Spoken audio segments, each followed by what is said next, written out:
سر الله في أرض طيبة هو الذاهب الساوي منى أهل هبة هو الغائب الساحل ممد برتبة حضور رسول الله.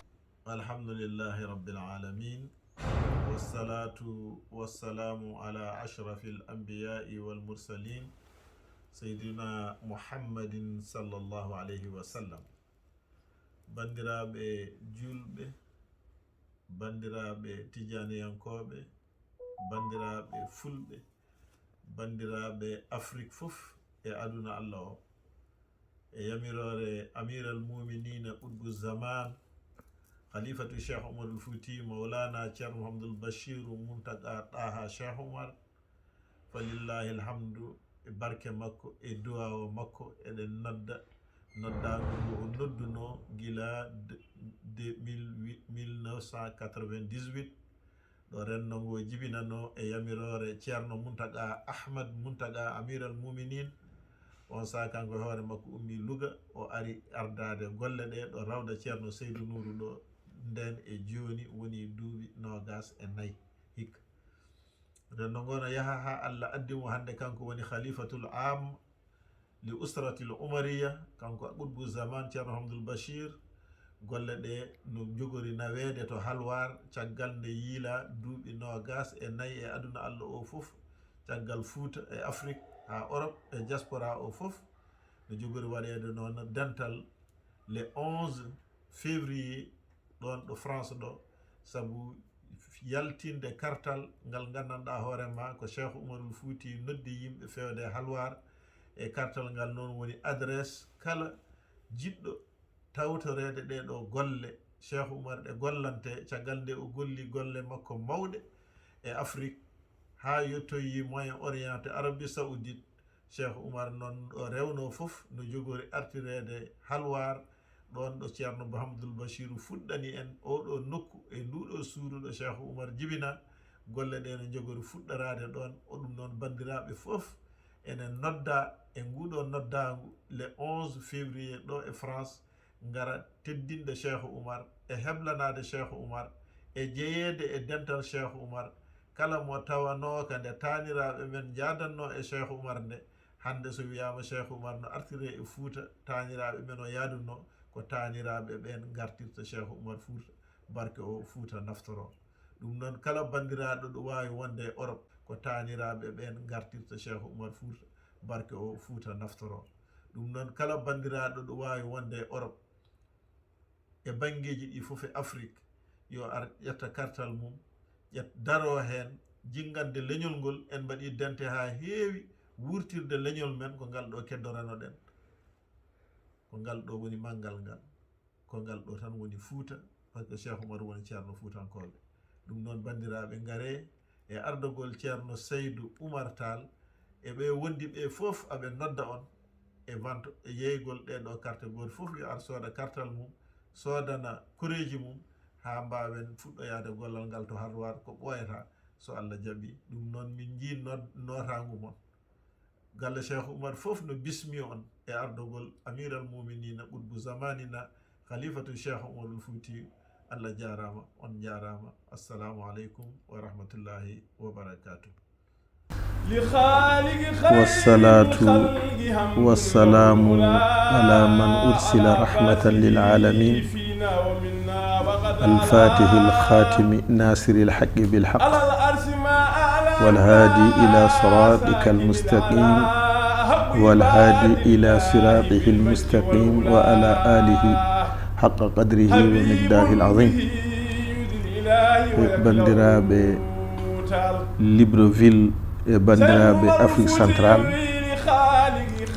e yamirore amiral muminina Mouhamadoul Bachir Muntaga Ɗaha Cheikh Umarul Fouti,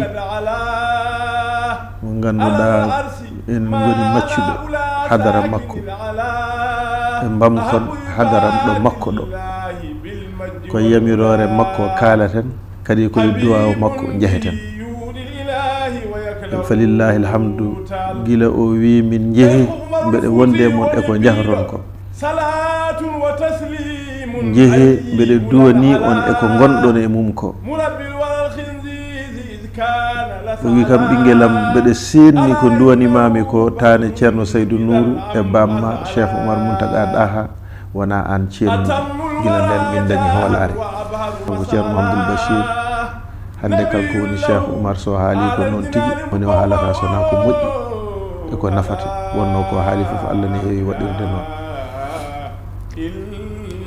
min mbaɗi tourné e hollude yimɓeɓe holno poti rewde e holɗo poti wayde ha dañen ko foti dañede ko yamirore makko e orientation ngaji makko kanko amiral muminine ceerno Mouhamadoul Bachir gila ceerno Mountaga e gurdam muɗum yamiri ngoɗo rendo yo darne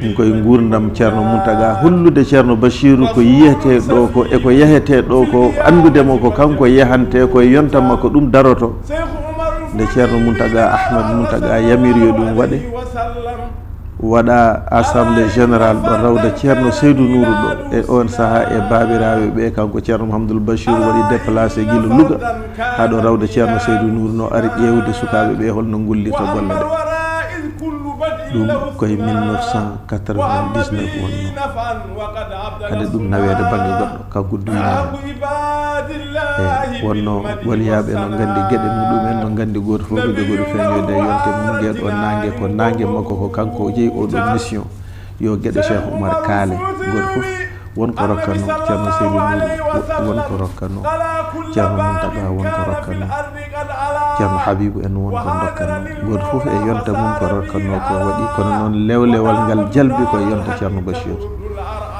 goto foof ko ɓural muɗum wa anna al-fadla bi yadillahi yutihi man yasha kono ko rokka ko kanko ceerno Bachir aduna Allah o foof tini ɗum ala foof hande e Afrique eɗo africain woni eɗe fuutanke woni ɗo tinani golle Cheikh Oumar puɗɗima te fana ko halwar te ko kanko halwar o ko ceerno Mountaga didno didol ngol kono ko kanko waɗi fondation o kanko ceerno Bachir wonde ziyara Cheikh Oumar e halwar hitande foof omo darol o ƴettani ɗum auto o ƴettani ɗum avion o ƴettani ɗum hélico ala ko ɗum jaranani so tawi noon hunde bamma ko ɗo arno fuɗɗi ɗen golle Mountaga Daha nde arata halwar mahi ɗon nokku muɗum kuɓeji mum yiɗi joɗade ɗon fewniti rawda ceerno Saydou Nourou hande ɗo fewna ɗo kanko Mountaga Daha idima ade ɗum so tawi noon jamanu no yaha ko bammakko yinno ko kanko ceerno Bachir diidingol diidol ari omo jokkita ɗum no hawnakide wonno neɗɗo no wawi jamfade neɗɗo foof ha heddi gueɗe mum to Allah e liggey mum moƴƴo ɗum ɗo ko liggeyu ceerno Mountaga Daha wonno ɓi ko so ari hande eno wurtina ɗeɗon gueɗe walillahi alhamdu hande aduna o foof tini wonde halwar nan huccana gila noon o wi mi duwima ko nden halwar naɓe ƴetti terrain 30 hectares mbaɗi ɗum viabilisé waɗa totta wiya ko yiɗi waɗede halwar ko yo waɗe hen ɗum ko yamirore makko e duwawo makko ko ɗen golle noon ummini en guila 14 mois de octobre eɗen Afrique centrale en ndewi falillahi alhamdu Abidjan en ndewi Brazzaville en ndewi Continoire en ndewi Kinshasa en gari Port-Gentil en garti hande Libreville ɗo jippirnine ɗen ɗo hollude golle ɗe no peewiri Cheikh Oumar wonno kala ɗo haala ɓerɗe juuɗe belto yimɓe fof belto famama hande wawa wonde référence meɗen ɗo mbaɗɗen référé ha dañen dental gonen gotum tan ko Cheikh Oumar hokkata en yimɓeɓe pamnama ɗum te ɓe paami ɗum tew ko ɗum ardi ko ɓeydude goto foof e dental muɗum wona ustude dente Cheikh Oumar ari ko ɓeydude dente kala joguinoɗo dental holla dental muɗum ɗum ɗo de yonti dental ngal ɓuura dañde doole lownoɗo hen sembina ande hankkadi no ko Fouta Faya holto Fouta noon renninen enen foof ƴeewen ruttude Cheikh Oumar teddugal goto men foof naftorima Cheikh Oumar enen gartirenen mo teddugal no galleji diine keddi ɗin dañiri hilifaɓe ni enen hilifaɓe ɓe wonɓe hilifaɓe ɓe e wiyeteɓe hilifaɓe ɓe foof ndenda jogo kilifa kamɓe foof noon aɓe daaɓi Cheikh Oumar aɓe jaaɓi ɗum noon ko Libreville Allah hokki wune o Rendo a été créé le 19 août 1998, au lendemain du bicentenaire de El Hadj Omar Foutiyou Tall, grande figure emblématique de l'islam au Sénégal et en Afrique et dans le monde arabo-musulman. Le bicentenaire a été un événement ayant émerveillé le monde parce qu'ayant réuni tous les chercheurs, tous les instituts, tous les historiens, historiographes autour de Nourou Cheikh Oumar pour magnifier la grandeur de El Hadj Omar Tall. Et à ce moment-là précis, le calife de l'or, Thierno Mountaga Ahmad, avait fait une déclaration prophétique en disant que les œuvres de Cheikh Oumar ont été ravivées et brilleront jusqu'à l'éternité. C'est à cet instant précis que Nourou Cheikh Oumar a pris la balle au rebond.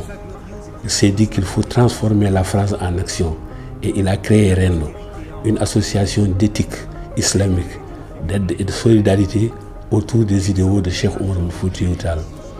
En pèlerin infatigable, il a traversé les océans, il a fait les pays, Europe, Afrique, Amérique et Asie. Et l'Inde aujourd'hui compte des cellules essaimées partout dans le monde. L'œuvre de Nourou Cheikh Oumar était de raviver la flamme, et c'est qu'on dit la flamme de Cheikh Oumar Foutiyou Tall. L'exploit de Nourou, c'est de raviver la flamme et de la maintenir. C'est conserver la flamme allumée et surtout de la maintenir haut dans le firmament et hisser le mât très haut, aux cimes des cimes, magnifiant ainsi une ascension depuis la case maternelle jusqu'à la tribune des nations. Et c'est ainsi que Rendo est aujourd'hui présent dans tous les continents et à travers des cellules dynamiques.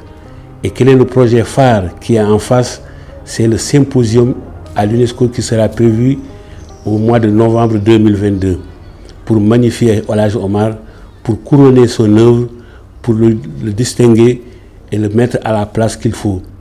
Et après le sacre de l'UNESCO, un retour fulgurant sera opéré à Halwar, lieu de naissance, pour en faire la ville lumière aux 9 lieux de culte.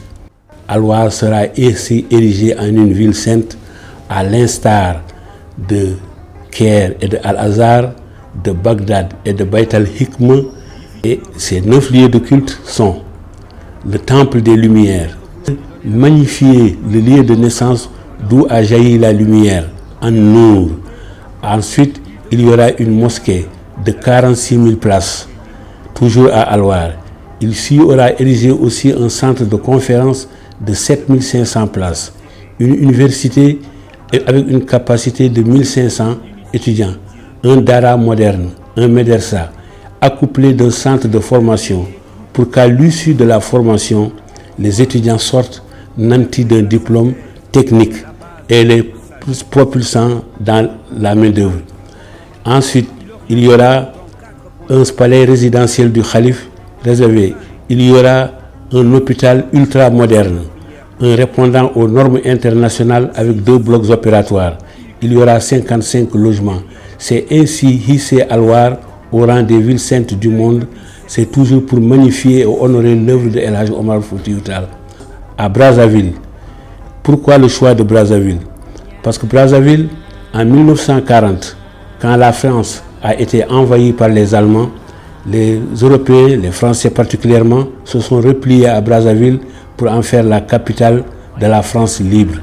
En 1944, on se souvient également que tous les États africains se sont réunis à Brazzaville pour parler et pour réclamer l'indépendance des pays africains. Les États ont pu obtenir leur indépendance. Donc ces 2 relents historiques, ces 2 relents symboliques qui se sont faits à Brazzaville ont amené Nourou Cheikh Oumar Foutiyou Tall pour aller vers la conférence de Brazzaville. Après cette conférence, le retour à l'UNESCO où tous les grands du monde seront réunis. Et nous avons pour le besoin un comité scientifique qui prépare les œuvres. Quel est ce comité scientifique? Nous vous donnons quelques exemples des membres de ce comité scientifique. Nous avons d'abord Makhili Gassama, qui est le président du comité scientifique, C'est un professeur de lettres, un écrivain, un poète, ancien ministre de la Culture, ancien ambassadeur. Nous avons également M. Souleymane Bachir Diagne, islamologue de renommée mondiale, œuvrant aujourd'hui à l'Université Columbia de New York. Nous avons l'ambassadeur Thierno Seydou Nourou Talba, un diplomate de carrière, et Nourou Cheikh Oumar, ayant compris le message, il a suivi les traces de son grand-père. L'ambassadeur chevronné, c'est un pédagogue hors pair parce qu'ayant compris que le comportement dans l'œuvre d'éducation est le premier outil. C'est aussi un élément fédérateur parce que dans l'œuvre de Cheikh Oumar, le panafricanisme a été affirmé très tôt. Et voilà en gros ce que nous propose aux populations. Sublimer à travers la conférence de l'UNESCO, à travers les conférences de Brazzaville, à travers le retour fulgurant à Halwar, nous pensons que Cheikh Oumar sera rétabli dans sa dimension, dans toute sa grandeur, pour magnifier, comme on l'a dit au début, une ascension depuis la case maternelle jusqu'à la tribune des nations, pour sublimer cet homme qui a émerveillé et le monde africain, et le monde arabo-musulman, et le monde entier. Cet homme qui, au cours d'un débat contradictoire au Caire, cet homme qui, entouré d'historiographes, entouré d'historiens, entouré de philosophes, entouré de grammairiens, en tant que noir, a humilié, a été si sublime. Voilà magnifier l'œuvre de ce grand homme. L'œuvre de ce grand homme qui à l'UNESCO sera consacré prince du savoir, homme de culture incomparable et dans le temps. Et d'ailleurs, la Jamaria libyenne et tous les saints d'Afrique l'ont nommé le meilleur consultant, le meilleur savant des 100 dernières années. C'est cet homme qui a émerveillé les Arabes au Caire. Cet homme qui, arrivé à Jérusalem, a dirigé une prière. Comprenez le sens. Comment un noir venu d'un pays lointain peut-il pénétrer un pays arabe? La mosquée Al-Aqsa à Jérusalem, elle a dirigé. Il y a eu tout un événement. Au Caire, il a été soumis à un test de contrôle. Et en tant que noir, on voulait même l'humilier. Et ce jour-là, tous les grammairiens du pays, tous les historiens, tous les historiographes, tous les philosophes étaient réunis. Il les a éblouis, il les a séduits. Il a été tellement brillant, tellement sémillant, que tous se sont agenouillés devant lui pour magnifier sa grandeur. Et d'ailleurs, le lendemain, les portes du palais lui furent ouvertes. Voilà l'homme Cheikh Oumar, qui, dans l'œuvre littéraire, a fait deux écrits majeurs. Nous avons d'abord le Rima, qui est un compendium de sciences. Également le Safinatul Saada, la barque du bonheur. Et c'est l'ensemble, ce bonheur-là, qui par-delà le contenu culturel est devenu un contenant culturel auprès duquel viennent s'abreuver les âmes des initiés. Le Safinatul Saada est une œuvre grandiose, de dimension exceptionnelle, qui, plus qu'un contenu littéraire, est devenu un contenant dans lequel viennent puiser l'âme des initiés et le talent de tous les artistes musulmans.